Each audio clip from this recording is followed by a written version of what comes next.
Gate of ഗോസ്പലിലേക്ക് ഏവർക്കും സ്വാഗതം. നാം ചിന്തിക്കുന്നത് വിശുദ്ധ യോഹന്നാൻ എഴുതിയ സുവിശേഷം 14 അധ്യായത്തിൻ്റെ 1-2 വാക്യങ്ങളിൽ പ്രസ്താവിച്ചിരിക്കുന്ന പിതാവിൻ്റെ ഭവനം എന്ന വിഷയത്തെക്കുറിച്ചാണ്. ഈ വിഷയത്തെക്കുറിച്ച് ചില ആളുകൾ പഠിപ്പിക്കുന്നത് ഇത് യേശുക്രിസ്തുവിൻ്റെ സഭയെക്കുറിച്ചുള്ള പ്രസ്താവനയാണ് എന്നാണ്. എന്നാൽ ഈ പ്രസ്താവം സഭയെക്കുറിച്ചുള്ളതാണോ അതോ സ്വർഗത്തെക്കുറിച്ചുള്ളതാണോ എന്ന് ഇവിടെ വിശകലനം ചെയ്യുകയാണ്. കർത്താവായ യേശുക്രിസ്തു പ്രസ്താവിച്ചത് താൻ ഈ ലോകം വിട്ട് പിതാവിൻ്റെ അടുക്കൽ പോകുവാനുള്ള നാഴിക വന്നു എന്ന് അറിഞ്ഞിരിക്കെ ലോകത്തിൽ തനിക്കുള്ളവരെ അവസാനത്തോളം സ്നേഹിച്ചു എന്ന് യോഹന്നാന്റെ സുവിശേഷം 13 അധ്യായം 1 മുതൽ പ്രസ്താവിച്ചിട്ടുണ്ട്. 14 അധ്യായത്തിലെ വിവരണം സഭയെക്കുറിച്ചുള്ള വിവരണമല്ല. 13 അധ്യായം മുതൽ അത് വായിച്ചു വരുമ്പോഴാണ് അതിൻ്റെ ശരിയായിരിക്കുന്ന വ്യക്തത ഗ്രഹിക്കുവാൻ കഴിയുകയുള്ളൂ. താൻ ഈ ലോകം വിട്ട് പിതാവിൻ്റെ അടുക്കലേക്ക് പോകുവാനുള്ള നാഴിക വന്നു എന്ന് യേശുക്രിസ്തു അറിഞ്ഞിരിക്കെ ലോകത്തിൽ തനിക്കുള്ളവരെ അവസാനത്തോളം സ്നേഹിച്ചു. താൻ ഈ ലോകം വിട്ടു പിരിഞ്ഞ് പിതാവിൻ്റെ അടുക്കൽ പോകുമെന്ന കാര്യം ശിഷ്യന്മാരോട് കർത്താവ് പറഞ്ഞപ്പോൾ ശിഷ്യന്മാർ വേദനിക്കുകയും ദുഃഖിക്കുകയും വ്യാകുലപ്പെടുകയും ചെയ്തു. അപ്പോഴാണ് യേശുക്രിസ്തു യോഹന്നാൻ 14:1-2 വാക്യങ്ങളിലെ ഈ പ്രസ്താവന നടത്തിയത്. നിങ്ങളുടെ ഹൃദയം കലങ്ങിപ്പോകരുത്. ദൈവത്തിൽ വിശ്വസിപ്പിൻ, എന്നിലും വിശ്വസിപ്പിൻ. എൻ്റെ പിതാവിൻ്റെ ഭവനത്തിൽ അനേകം വാസസ്ഥലങ്ങൾ ഉണ്ട്. ഇല്ലെങ്കിൽ ഞാൻ നിങ്ങളോട് പറയുമായിരുന്നു. ഞാൻ പോയി നിങ്ങൾക്ക് സ്ഥലം ഒരുക്കിയാൽ ഞാൻ ഇരിക്കുന്നിടത്ത് നിങ്ങളും ഇരിക്കേണ്ടതിന് പിന്നെയും വന്നു നിങ്ങളെ എൻ്റെ അടുക്കൽ ചേർത്തുകൊള്ളും. ഇതാണ് കർത്താവ് പറഞ്ഞത്.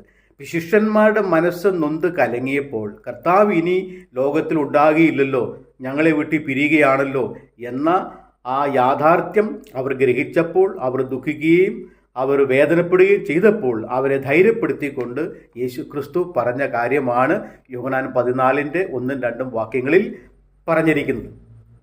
ആയതിനാൽ ഇത് സഭയെക്കുറിച്ചുള്ള പ്രസ്താവനയല്ല, മറിച്ച് യേശുക്രിസ്തു എവിടേക്കാണ് മരിച്ചടക്കപ്പെട്ട് ഉയർത്തെഴുന്നേറ്റ് പോകുന്നത്? അത് സ്വർഗത്തിലേക്കാണ്, പിതാവിൻ്റെ അടുക്കിലേക്കാണ്. പിതാവിൻ്റെ ഭവനം എന്നുള്ളത് സഭയല്ല, മറിച്ച് സ്വർഗമാണ്. ആ സ്വർഗത്തെക്കുറിച്ചുള്ള വിവരണമാണ് യേശുക്രിസ്തു ഇവിടെ നൽകിയിരിക്കുന്നത്. ഭവനം എന്ന പദം കൊണ്ട് പഴയ നിയമത്തിലും സ്വർഗത്തെ കുറിക്കുന്നതിന് വേണ്ടി അഥവാ നിത്യതയെ കുറിക്കുന്നതിന് വേണ്ടി പഴയ നിയമത്തിൽ ഭവനം എന്ന വാക്ക് ഉപയോഗിച്ചിട്ടുണ്ട്. അല്ലെങ്കിൽ നിത്യ ഭവനം അഥവാ നിത്യത എന്നുള്ള വാക്യങ്ങളൊക്കെ പഴയ നിയമത്തിൽ നമുക്ക് കാണുവാനായിട്ട് സാധിക്കും. ശാശ്വത ഭവനം എന്നാണ് പഴയ നിയമത്തിൽ സ്വർഗത്തെ കുറിക്കുന്നതിന് വേണ്ടി അഥവാ നിത്യതയെ കുറിക്കുന്നതിന് വേണ്ടി ഉപയോഗിച്ചിരിക്കുന്ന ഒരു പദം.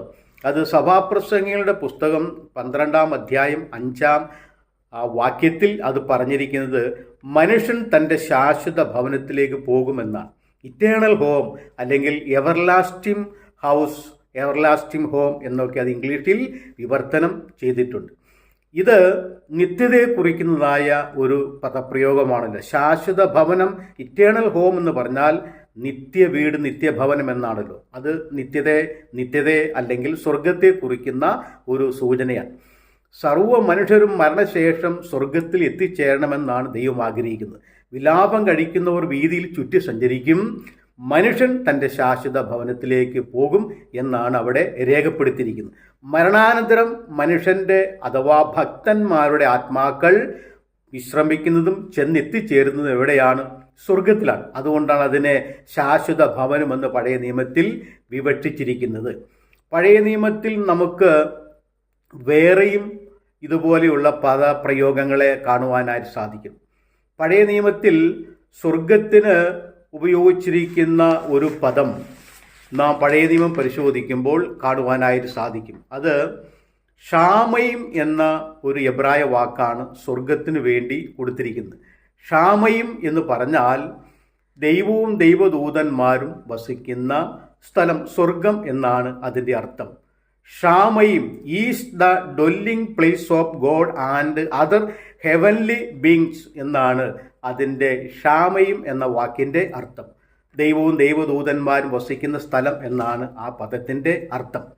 അപ്പോൾ ഷാമയും എന്ന് പറഞ്ഞാൽ സ്വർഗം എന്ന് ആ പദത്തിന് അർത്ഥമുണ്ട്. എന്നാൽ ചില സ്ഥലങ്ങളിൽ ഈ ഇതേ വാക്യം തന്നെ ആകാശമണ്ഡലങ്ങൾ എന്നും ഉള്ള അർത്ഥവും വരുന്നുണ്ട്. സന്ദർഭങ്ങൾക്കനുസരിച്ചാണ് നാം അർത്ഥം സ്വീകരിക്കേണ്ടത്. ഷിമയും എന്ന ഒരു എബ്രായ വാക്കാണ് സ്കൈ അഥവാ ആകാശം എന്നതിന് ഉപയോഗിച്ചിരിക്കുന്നത്. അതിന് ആകാശങ്ങൾ എന്ന് മാത്രമേ അർത്ഥമുള്ളൂ. അപ്പോൾ പഴയ നിയമത്തിൽ സ്വർഗത്തിന് ഉപയോഗിച്ചിരിക്കുന്ന പദമാണ് ഷാമയും എന്ന വാക്ക്. അത് സ്വർഗത്തെ കുറിക്കുന്ന പദമാണ്. അതുപോലെ തന്നെ ദൈവഭവനം എന്നതിന് എബ്രായ ഭാഷയിൽ ഉപയോഗിച്ചിരിക്കുന്ന പദം ഏൽ ബദേൽ എന്നാണ്. ദൈവഭവനം, ഹൗസ് ഓഫ് ഏൽ എന്ന് പറഞ്ഞാൽ ദൈവഭവനം, ദൈവത്തിൻ്റെ ഭവനം എന്നാണ്. അപ്പോൾ ആ ദൈവഭവനം എന്ന് പഴയ നിയമത്തിൽ ഉപയോഗിക്കുമ്പോഴും അത് അർത്ഥമാക്കുന്നത് സ്വർഗത്തെയാണ്. സ്വർഗീയ ഭവനത്തെ, ദൈവം വസിക്കുന്ന ഭവനമാണല്ലോ സ്വർഗം. അതിനാണ് ആ വാക്ക് അവിടെ ഉപയോഗിച്ചിരിക്കുന്നത്. അപ്പോൾ പഴയ നിയമത്തിലും പുതിയ നിയമത്തിലും സ്വർഗത്തെ കുറിക്കുന്നതിന് വേണ്ടി ഭവനം എന്ന വാക്ക് ഉപയോഗിച്ചിട്ടുണ്ട്. യോഹന്നാന്റെ സുവിശേഷം 14-ാം അധ്യായത്തിൻ്റെ 1-2 വാക്യങ്ങളിൽ പിതാവിൻ്റെ ഭവനം എന്ന് പറഞ്ഞിരിക്കുന്നിടത്ത് ഭവനം എന്നതിന് ഹൗസ് എന്ന ഇംഗ്ലീഷ് വാക്കാണല്ലോ ഉപയോഗിച്ചിരിക്കുന്നത്. ഗ്രീക്കിൽ ഒയ്ക്കിയ എന്നൊരു പദമാണ് അതിൽ കൊടുത്തിരിക്കുന്നത്. ഒയ്ക്കിയ എന്ന വാക്കിൻ്റെ അർത്ഥം ലോർഡ്സ് ഹൗസ് എന്നാണ്. അതിൻ്റെ അർത്ഥം ദൈവം വസിക്കുന്ന സ്ഥലം എന്നാണ് ആ വാക്കുകൊണ്ട് ഉദ്ദേശിച്ചിരിക്കുന്നത്.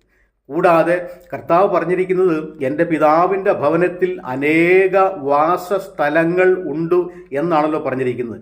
പിതാവിൻ്റെ ഭവനത്തിലെ അനേക വാസസ്ഥലങ്ങൾ ഏതാണ്? അത് സഭയല്ലല്ലോ, അത് സ്വർഗത്തിലുള്ള വാസസ്ഥലങ്ങളെക്കുറിച്ചാണ് കർത്താവ് പ്രതിപാദിച്ചിരിക്കുന്നത്. അവിടെ മലയാള ബൈബിളിൽ വാസസ്ഥലങ്ങൾ എന്നതിന് ഇംഗ്ലീഷ് ബൈബിളിൽ ന്യൂ കിങ് ജെയിംസ് വേർഷനിൽ ഉപയോഗിച്ചിരിക്കുന്ന പദം, അവിടെ കൊടുത്തിരിക്കുന്ന വാക്ക് മാൻഷൻസ് എന്ന വാക്കാണ്. അനേക വാസസ്ഥലങ്ങൾ എന്നതിന് മാൻഷൻസ് എന്ന വാക്കാണ് ഉപയോഗിച്ചിരിക്കുന്നത്. അതിൻ്റെ അർത്ഥം ഒരു വലിയ വീട് എന്നാണ്. ഗ്രീക്ക് മൂലത്തിൽ കൊടുത്തിരിക്കുന്ന പദം മൊണൈ എന്ന വാക്കാണ്. വാസസ്ഥലങ്ങൾ എന്നതിന് ഗ്രീക്കിൽ ഉപയോഗിച്ചിരിക്കുന്നത് മൊണൈ എന്ന വാക്കാണ്. ആ പദത്തിൻ്റെ അർത്ഥം അനേകം മുറികളോട് കൂടിയ ഒരു വലിയ വീട് എന്നാണ് മൊണൈ എന്ന ഗ്രീക്ക് പദത്തിൻ്റെ അർത്ഥം. അപ്പോൾ ഇത് സഭയെ കുറിക്കുന്ന പ്രസ്താവനയല്ല, മറിച്ച് സ്വർഗത്തിൽ അനേക മുറികളോട് കൂടിയ ഒരു വീടുണ്ട്. അഥവാ സ്വർഗമെന്ന് പറഞ്ഞാൽ അതിനെ ഒരു വീടിനോടാണ് ഉപമിച്ചിരിക്കുന്നത്. ആ വീട്ടിൽ അനേക വാസസ്ഥലങ്ങളുണ്ട്, അനേകം മുറികളുണ്ട് എന്ന് പറഞ്ഞിരിക്കുന്നു. മാൻഷൻസ് എന്ന വാക്കിനെ എ ലാർജ് ഇംപ്രസീവ് ഹൗസ് എന്ന് വിവർത്തനം ചെയ്യാവുന്നതാണ്. ആ പദത്തിന് അരമന, രാജമന്ദിരം, കൊട്ടാരം, ബംഗ്ലാവ് എന്നെല്ലാം അർത്ഥമുണ്ട് ഈ മാൻഷൻസ് എന്ന വാക്കിന്. അതുപോലെ തന്നെ വിവിധ ഇംഗ്ലീഷ് പരിഭാഷകളിൽ അനേക വാസസ്ഥലങ്ങൾ എന്നതിന് വ്യത്യസ്തമായ പരിഭാഷകൾ നൽകിയിട്ടുണ്ട്. ഒരു പരിഭാഷയിൽ ഡൊല്ലിംഗ് പ്ലേസ് എന്നും റെസ്റ്റിംഗ് പ്ലേസ് എന്നും കൊടുത്തിരിക്കുന്നു. ഡൊല്ലിംഗ് പ്ലേസ് എന്ന് പറഞ്ഞാൽ വാസസ്ഥലമാണല്ലോ, റെസ്റ്റിംഗ് പ്ലേസ് എന്ന് പറഞ്ഞാൽ വിശ്രമ സ്ഥലമാണല്ലോ. അപ്പോൾ വിശ്രമ സ്ഥലവും വാസസ്ഥലവും സഭയിലല്ലോ, അത് സ്വർഗത്തിലാണ്. അപ്പം അതുകൊണ്ട് സ്വർഗത്തെക്കുറിച്ചുള്ള പ്രസ്താവനയാണ് കർത്താവ് നൽകിയിരിക്കുന്ന പാർപ്പിടം. ആ പാർപ്പിടത്തിൽ, ആ വാസസ്ഥലത്ത്, സ്വർഗമാവുന്ന ആ ഭവനത്തിൽ കർത്താവ് എല്ലാവർക്കും വേണ്ടി ആ പാർപ്പിടം, താമസ സൗകര്യം ഒരുക്കിയിട്ടുണ്ട് എന്നർത്ഥം. പ്ലേസ് എന്ന വാക്കിന് സ്ഥലം എന്ന് മാത്രമല്ല, താമസ സ്ഥലം, ഇടം എന്നുകൂടി അർത്ഥമുണ്ടല്ലോ, അനേക വാസസ്ഥലങ്ങൾ. അപ്പോൾ കർത്താവായ യേശുക്രിസ്തു പറഞ്ഞത് സഭയെക്കുറിച്ചുള്ള പ്രസ്താവനയല്ല, മറിച്ച് സ്വർഗത്തെക്കുറിച്ചുള്ള പ്രസ്താവനയാണ്.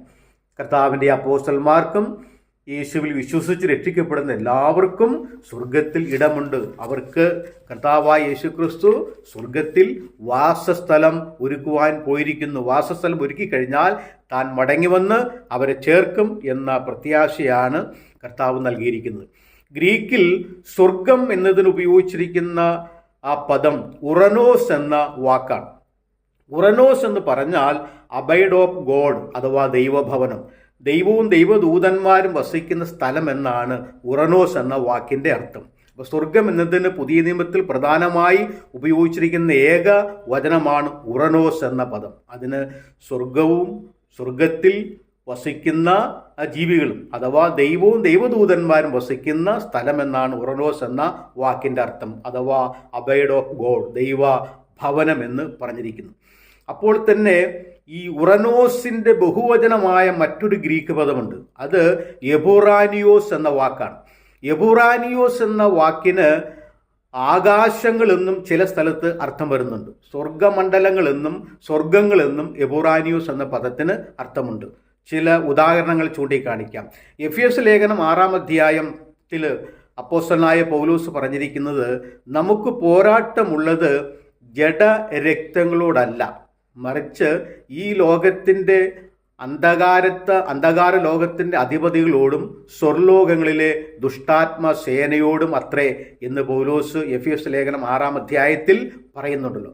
അവിടെ സ്വർലോകങ്ങളിലെ ദുഷ്ടാത്മ സേന എന്നുള്ളതിലെ സ്വർലോകങ്ങൾ എന്നതിന് എബുറാനിയോസ് എന്ന ഗ്രീക്ക് വാക്കാണ് ഉപയോഗിച്ചിരിക്കുന്നത്. അവിടെ സ്വർഗങ്ങൾ എന്ന വാക്ക് അർത്ഥം വരുന്നില്ല, മറിച്ച് ആകാശമണ്ഡലങ്ങൾ, ആകാശം അഥവാ എയർ എന്ന അർത്ഥമാണ് അവിടെ വരുന്നത്. അപ്പോൾ പൈശാചിക പോരാട്ടങ്ങളെല്ലാം നടക്കുന്നത് എവിടെയാണ്? ആകാശത്തിലാണ്, എയറിലാണ്, ആകാശമണ്ഡലത്തിലാണ് എന്നാണ് പൗലോസ് പഠിപ്പിച്ചിരിക്കുന്നത്. എന്നാൽ ഇതേ പദം തന്നെ സ്വർഗമണ്ഡലങ്ങൾ, സ്വർഗങ്ങൾ എന്ന അർത്ഥത്തിലും ഉപയോഗിച്ചിട്ടുണ്ട്.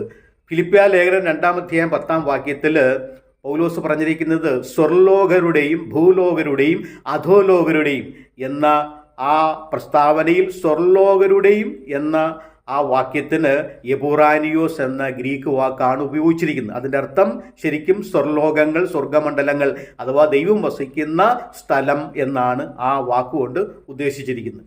മറ്റൊരു പദം തീമോഥെയോസിൻ്റെ 2-ാം ലേഖനം 4-ാം അധ്യായം 18-ാം വാക്യത്തിലാണ്. അവിടെ ഇതേ വാക്യം തന്നെ സ്വർഗീയ രാജ്യം എന്ന് പൗലോസ് പറഞ്ഞിട്ടുണ്ട്. സ്വർഗീയ രാജ്യം, അതിനും എബുറാനിയോസ് എന്ന ബഹുവചനമാണ് ഉപയോഗിച്ചിരിക്കുന്നത്. അപ്പോൾ എബുറാനിയോസ് എന്ന് പറഞ്ഞാൽ സ്വർഗമെന്നും സ്വർഗമണ്ഡലങ്ങളെന്നും, ഉറനോസ് എന്ന് പറഞ്ഞാൽ സ്വർഗം എന്നുമാണ് ആ വാക്കിൻ്റെ അർത്ഥം. അതുകൊണ്ട് യോഹന്നാൻ 14-ന്റെ 1-2 വാക്യങ്ങളിൽ പ്രസ്താവിച്ചിരിക്കുന്നത് സഭയെക്കുറിച്ചുള്ള വിവരണമല്ല, മറിച്ച് സ്വർഗത്തെക്കുറിച്ചുള്ള വിവക്ഷയാണ് എന്ന യാഥാർത്ഥ്യം നാം ഗ്രഹിക്കുക. ലാറ്റിൻ ഭാഷയിൽ സ്വർഗം എന്നതിന് ഉപയോഗിച്ചിരിക്കുന്നത് കെയിലൂം എന്ന വാക്കാണ്.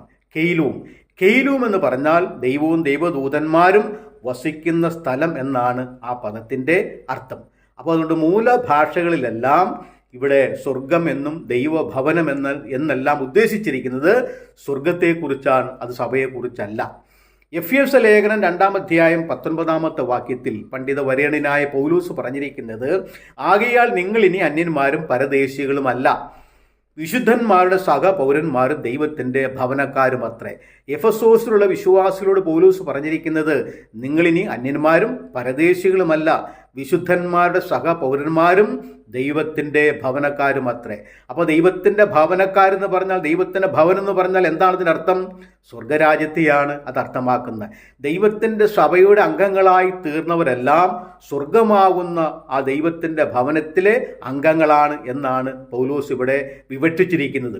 അന്യന്മാരും പരദേശികളുമായി പാർക്കുന്നത് ഈ ലോകത്തിലാണല്ലോ. ഈ ലോകം അതൊരു രാജ്യമാണ്. ഈ ലോകത്ത് അതാത് രാജ്യങ്ങളിൽ അന്യന്മാരും പരദേശികളുമായി പാർത്തിരിക്കുന്ന ആളുകൾ യേശുക്രിസ്തുവിൻ്റെ സുവിശേഷത്തിൽ വിശ്വസിച്ച് രക്ഷിക്കപ്പെട്ട് ദൈവമക്കളായി തീരുമ്പോൾ അവർ സ്വർഗരാജ്യത്തിൻ്റെ അവകാശികളും പൗരന്മാരുമായി മാറുന്നു എന്നാണ് ഇവിടെ പൗലോസ് പറഞ്ഞു വെച്ചിരിക്കുന്നത്. അതായത് പൗരത്വം എന്നുള്ളത് ഒരു രാജ്യത്ത് നിന്നും ലഭിക്കുന്നതാണ്. ഒരു രാജ്യത്ത് ജനിച്ചു വളർന്ന ഒരാൾക്ക് അവിടുത്തെ പൗരത്വം ലഭിക്കുന്നു. ഇനി മറ്റൊരു രാജ്യത്ത് ജനിച്ച ആൾ വേറൊരു രാജ്യത്ത് ചെന്ന് പൗരത്വത്തിന് വേണ്ടി അപേക്ഷിച്ചാൽ അതിൻ്റെ നിയമപ്രകാരം, നടപടിക്രമപ്രകാരം അദ്ദേഹത്തിന്, ആ വ്യക്തിക്ക് പൗരത്വം ലഭിക്കുന്നതാണ്. ഇതുപോലെ സ്വർഗത്തിൽ ഒരു പൗരത്വമുണ്ട്. ഫിലിപ്പിയ ലേഖനം 2-ാം അധ്യായത്തിൽ പൗലോസ് പറഞ്ഞിരിക്കുന്നത് നമ്മുടെ പൗരത്വമോ സ്വർഗത്തിലാകുന്നു എന്നാണല്ലോ. അപ്പം നമ്മുടെ പൗരത്വം സ്വർഗത്തിലാണ്. അപ്പോൾ സ്വർഗീയ പൗരത്വം ഒരാൾക്ക് ലഭിക്കണമെങ്കിൽ രക്ഷിക്കപ്പെട്ട് ദൈവത്തിൻ്റെ സഭയുടെ ഭാഗമായി തീരുമ്പോൾ ആ വ്യക്തി സ്വർഗരാജ്യത്തിൻ്റെ അവകാശിയായി തീരുന്നു, അഥവാ ദൈവഭവനത്തിൻ്റെ അവകാശിയായി തീരുകയാണ്. അപ്പോൾ ദൈവഭവനം എന്ന് പറഞ്ഞാൽ സ്വർഗത്തെയാണ് അത് അർത്ഥമാക്കുന്നത്. ഇനി സഭയോടുള്ള ബന്ധത്തിൽ സഭയെയും ദൈവത്തിൻ്റെ ഭവനം എന്ന് പറയുന്നതിൽ അപാകതയൊന്നുമില്ല, തെറ്റൊന്നുമില്ല. എന്നാൽ യോഹന്നാൻ 14-ലെ പ്രസ്താവം സഭയെക്കുറിച്ചുള്ളതല്ല, അത് നിത്യമായ സ്വർഗത്തെക്കുറിച്ചുള്ള പ്രസ്താവനയാണ്.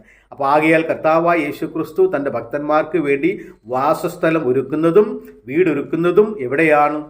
സ്വർഗത്തിലാണ്. അതുകൊണ്ടാണ് ആ പദത്തിന് കൊടുത്തിരിക്കുന്ന എൻ്റെ പിതാവിൻ്റെ ഭവനത്തിൽ അനേക വാസസ്ഥലങ്ങൾ ഉണ്ട് എന്ന് പറഞ്ഞാൽ മുണൈ, അനേക മുറികളോട് കൂടിയ ഒരു വലിയ വീട് എന്നാണ് അതിൻ്റെ അർത്ഥം. അപ്പോൾ സ്വർഗമാവുന്ന വലിയ വീട്ടിൽ എല്ലാ സൗകര്യങ്ങളുമുണ്ട്, എല്ലാ മുറികളുമുണ്ട്, എല്ലാവരെയും താമസിപ്പിക്കത്തക്കതായ സൗകര്യം അവിടെയുണ്ട്.